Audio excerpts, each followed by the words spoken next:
Paper 183. The Betrayal and Arrest of Jesus. After Jesus had finally awakened Peter, James, and John, he suggested that they go to their tents and seek sleep in preparation for the duties of the morrow. But by this time the 3 apostles were wide awake.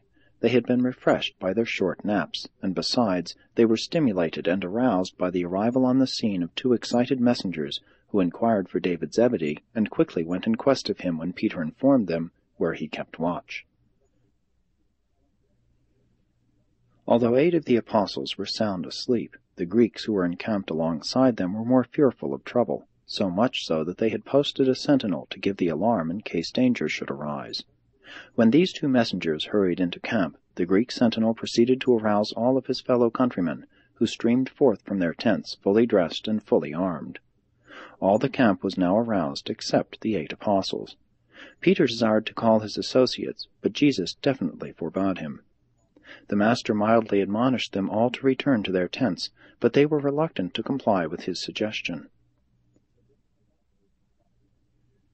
Failing to disperse his followers, the Master left them and walked down toward the olive press near the entrance to Gethsemane Park.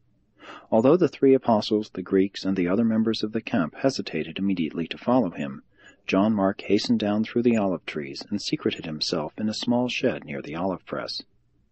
Jesus withdrew from the camp and from his friends in order that his apprehenders, when they arrived, might arrest him without disturbing his apostles.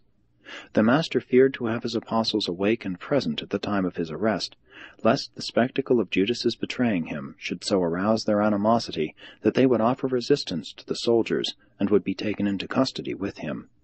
He feared that, if they should be arrested with him, they might also perish with him.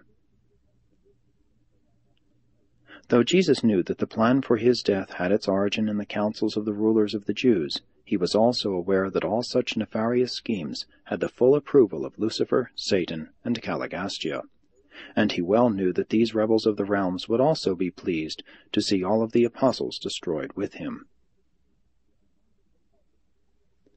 Jesus sat down alone on the olive press, where he awaited the coming of the betrayer, and he was seen at this time only by John Mark and an innumerable host of celestial observers.